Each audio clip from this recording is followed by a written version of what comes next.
The sound hits first, glass shattering against tile, ice scattering like shrapnel across the diner floor. A 16-year-old girl sits frozen in her wheelchair, staring at her stinging hand. Red where a bully just slapped it hard enough to knock her drink flying. 20 people witness it. 20 people. And not one moves to help, except 2 men in a corner booth. 2 men who look up from their coffee with expressions that promise consequences. What happened next made those bullies wish they'd chosen a different diner that day. If you've ever witnessed bullying and wish someone would step in, this story is for you. Drop a comment. Let's talk about why we need more people who refuse to stay silent. Her name was Mira Delaney, and she'd spent 8 years learning to navigate a world that wasn't built for her.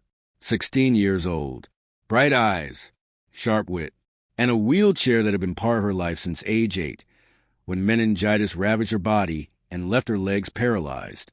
Cedar Grove was a small town, the kind where everyone knew everyone, which meant everyone knew Myra's story. They knew about the illness, the hospital stays, the rehabilitation, the way her childhood had been fractured into before and after. Some people treated her with uncomfortable pity. Others spoke to her like she was 5 years old, their voices rising in that particular way reserved for children and pets. And then there were the teens who either ignored her completely or treated her like inspiration porn. You're so brave. For doing absolutely normal things like ordering coffee or going to school. Mira had learned to armor herself against all of it.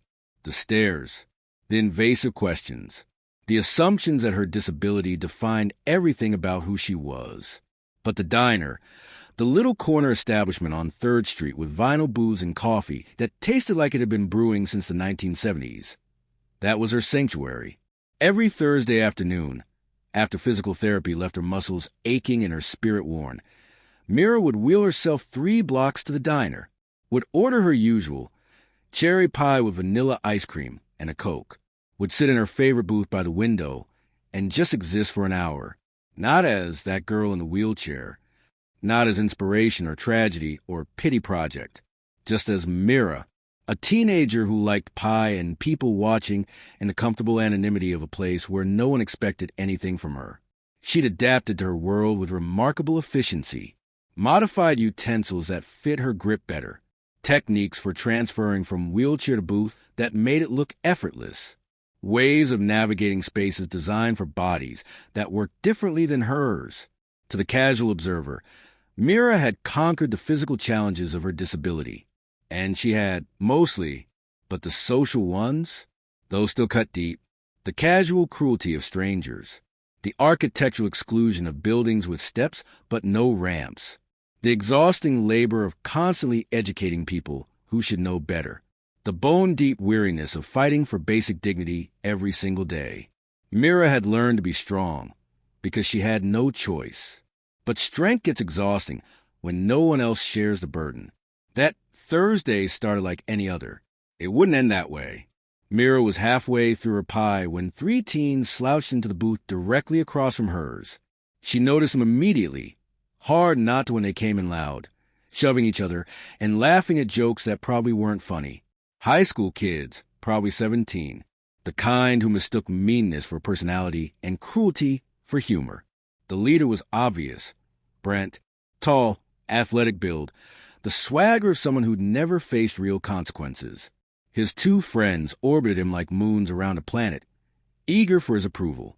At first, it was just snickering, whispers that were deliberately loud enough to hear. Check out the wheels. Think she can even reach the table? Bet she needs help cutting her food. Myra's jaw tightened. She'd heard worse. She'd heard it all, actually. Every joke, every slur, every thoughtless comment people made when they thought disabled bodies were fair game for mockery. She kept eating, trying to maintain the peace she'd come here for. Trying to ignore them the way she'd learned to ignore so much. But Brent wouldn't let it go. He leaned across the aisle between booths, his voice dripping with false concern. Hey, special needs. You know this is a regular restaurant, right? There's probably better places for people like you. Maybe somewhere with, like, assistants. The diner continued its ambient noise around them. Silverware clinking, coffee percolating, conversations humming. But Mira felt every word like slap. She looked up from her pie, met his eyes directly, and said with measured calm, "I'm eating pie. That's what people do in diners. Maybe you should try it instead of being a jerk." Brent's friends laughed, nervous, uncertain whether they should be impressed or concerned. Brent's face flushed red. He'd been challenged, and in front of his friends, that was unacceptable. "Oh, she's got a mouth on her," he said, standing now, looming over her table. "What else can you do? Can you stand? Can you walk? Or are you just going to sit there like a—" "That's enough." Myra's voice was firm, but there was a tremor underneath. "Leave me alone."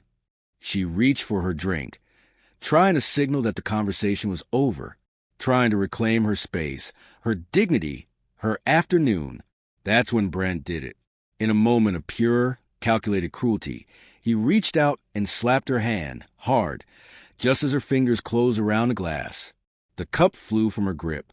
Soda arced through the air. Glass shattered against the tile floor. Ice scattered everywhere. The diner went silent.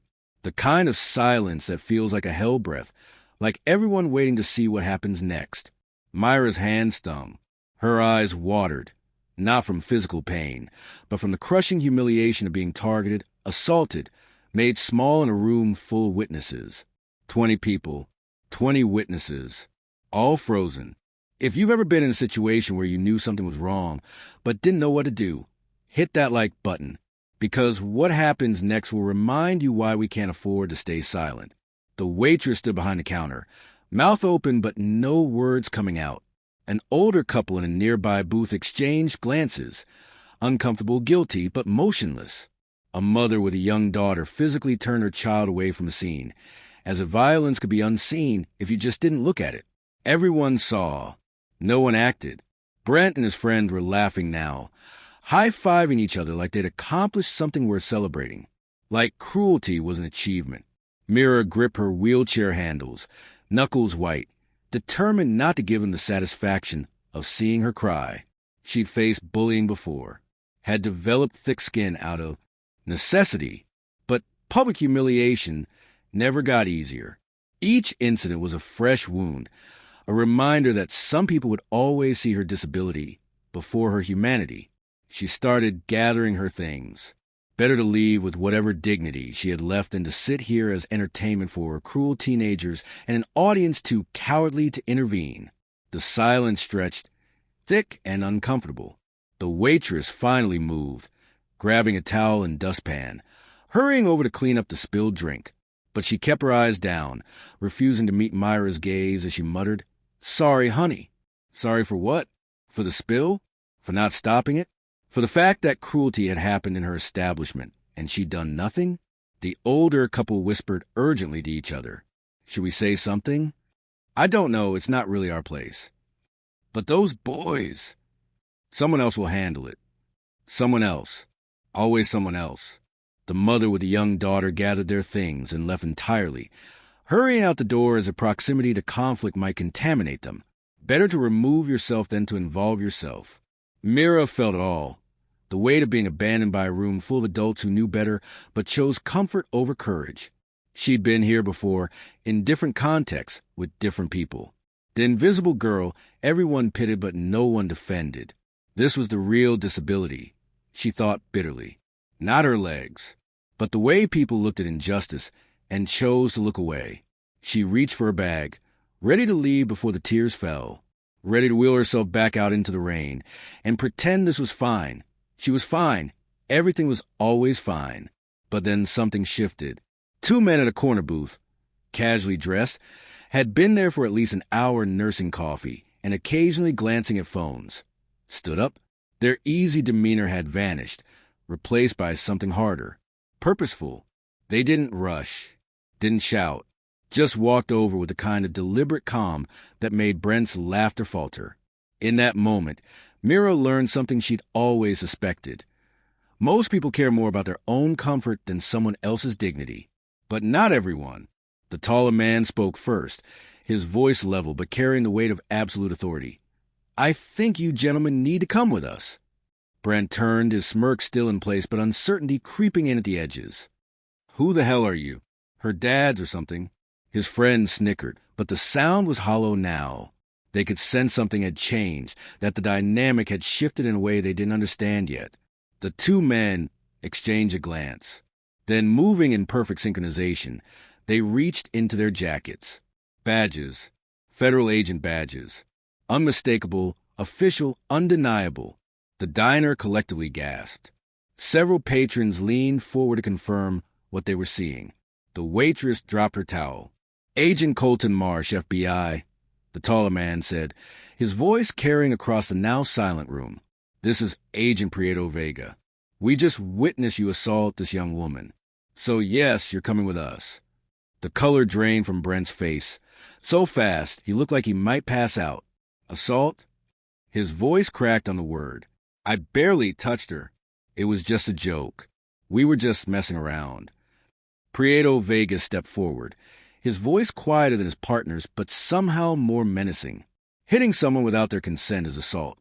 Targeting someone because of their disability makes it a hate crime. And doing it in front of two federal agents. He paused, letting the weight of that sink in. That's just monumentally stupid. Here's what the teens didn't know. Agents Marsh and Vega had been conducting surveillance for an unrelated case. They'd been stationed in this diner for the past hour and a half, watching for suspects who were supposed to meet here. Suspects who never showed. They'd been about ready to pack it in and leave when these three teenagers walked in.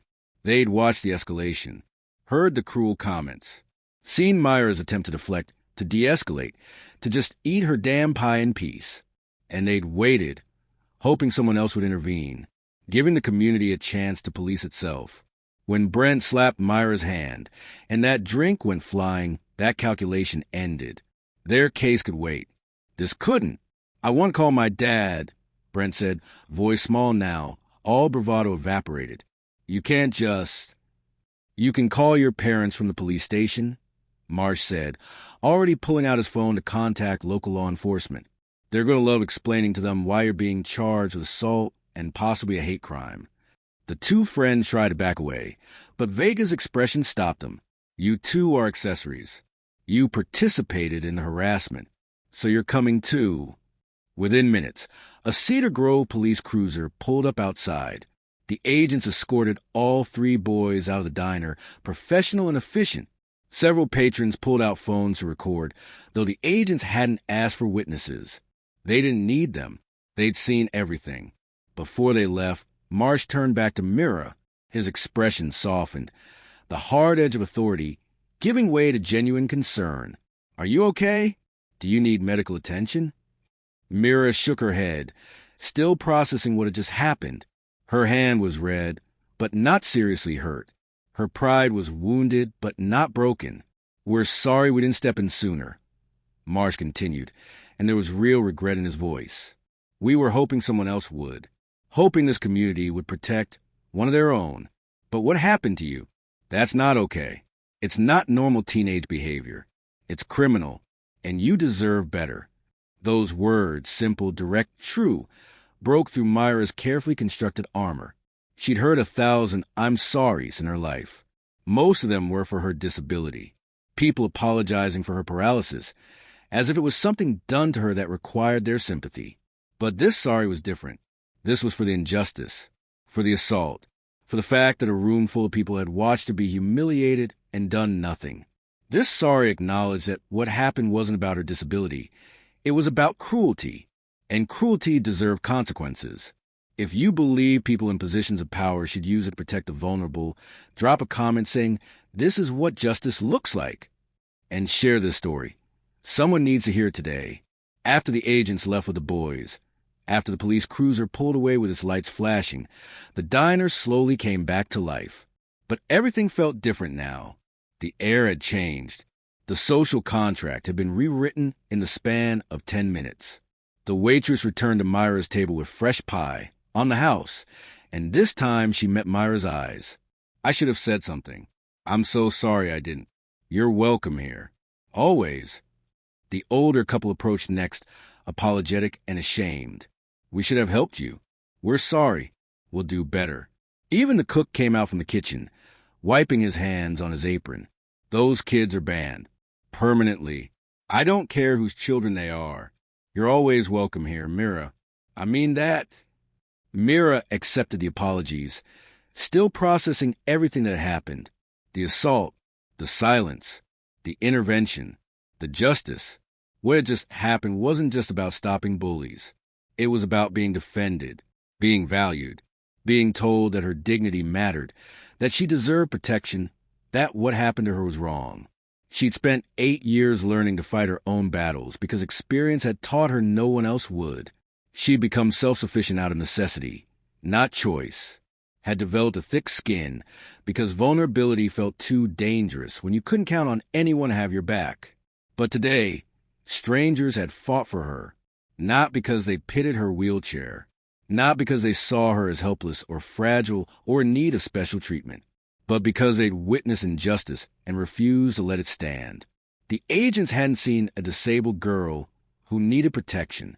They'd seen assault. They'd seen someone's rights being violated. They'd seen wrong and they'd corrected it. That distinction mattered more than Mira could articulate. That evening, her mom picked her up from the diner. Mira usually insisted on wheeling herself home. Independence was sacred to her, hard-won and fiercely guarded. But tonight she called, asking for a ride. In the car, Mira told her what had happened. Every detail, from Brent's initial taunts to the agent's badges to police cruiser outside. She expected her mother's usual overprotective panic, the worry that manifested as control, as suggestions to stay home more, to avoid situations where she might be vulnerable. Instead, her mother pulled over the side of the road and cried. "Thank God," she whispered, gripping the steering wheel. "Thank God someone finally stood up for you." Mira realized then what she'd never fully understood. Her mother had been carrying that fear every single day. The knowledge that her daughter faced the world's cruelty, often alone. The helplessness of not being able to protect her child from strangers' meanness. The weight of knowing that Mira had to be strong, because the alternative was unbearable. For Mira, that Thursday afternoon became a dividing line, before and after. Before, she believed she had to fight every battle alone. That expecting help was naive. That self-sufficiency was the only armor that worked. After, she knew differently. Help existed. Protection was possible.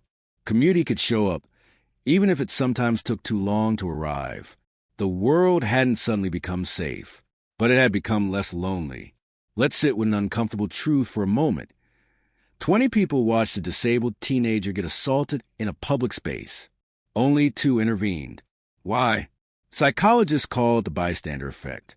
The more people who witness something, the less likely any individual is to help. Everyone assumes someone else will handle it. Everyone waits for someone braver, someone more qualified, someone more responsible to take action. So no one acts. And injustice happens in rooms full of witnesses who will later claim they had no idea, they didn't see. They thought someone else was handling it. But here's what we need to understand. The agents who intervened weren't specially trained in disability advocacy. They hadn't taken courses in how to respond to public bullying. They were just 2 people who saw wrong and chose to address it. That's all it takes. Seeing, choosing, acting. Let me ask you something. How many times have you witnessed something wrong and stayed silent? Not out of cruelty. I'm not suggesting you're cruel. But out of uncertainty? Discomfort? Fear of making things worse? Fear of overstepping? We've been socialized to mind our own business, to respect boundaries, to not get involved in other people's problems. And sometimes that's appropriate. But silence isn't neutrality. When you witness injustice and say nothing, you're not staying neutral. You're choosing the oppressor's side. You're telling the victim they matter less than your comfort. For Mira, the agent's intervention changed everything. Not just that day, but her fundamental understanding of community, of protection, of her own worth. For the bystanders in that diner, it was a wake-up call about complicity, about the gap between who they thought they were, good people, kind people, and how they actually behaved when kindness required courage. You don't need a badge to stand up for someone.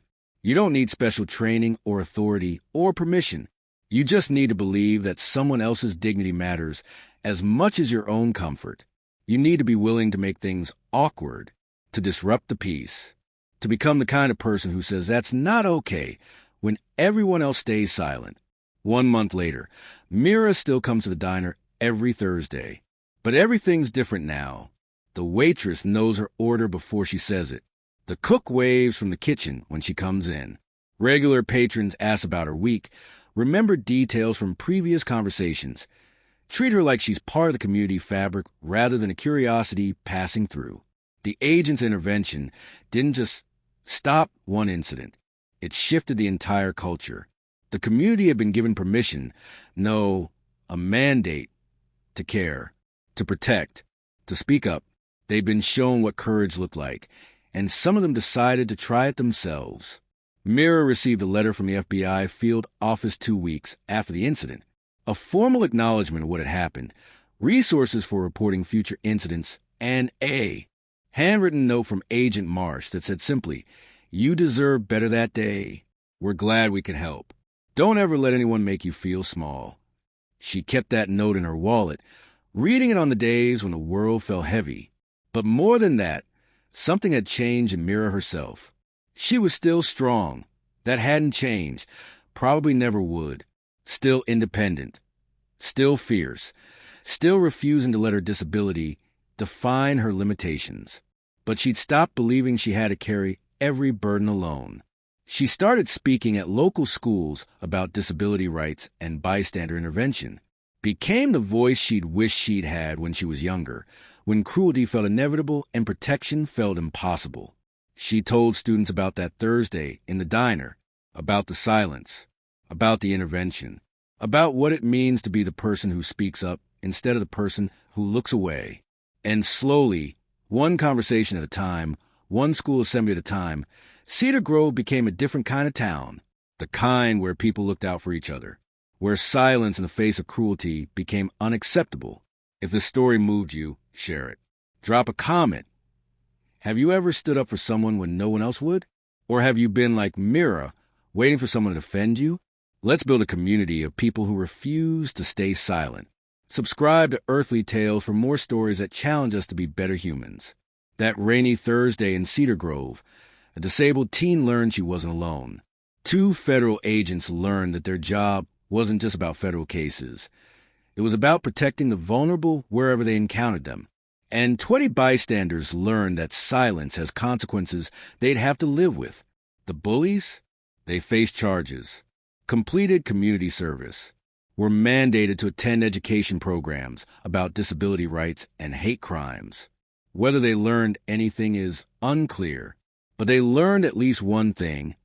Actions have consequences, even when you think no one important is watching. Sometimes justice arrives exactly when you need it, wearing badges and determined expressions, turning an ordinary surveillance operation into a moment that changes lives. But more often, justice arrives when ordinary people decide someone else's dignity matters more than their own discomfort. Be that person. The next time you see someone being mocked, dismissed, humiliated, don't wait for someone else to intervene. Don't assume someone more qualified or more brave will handle it. Be the one who stands up. Be the one who says that's not okay. Be the one who refuses to let cruelty happen in your presence without response. The world is desperate for people who refuse to look away. See you in the next story. And remember, silence is neutrality. Your voice matters. Use it. Red Heart.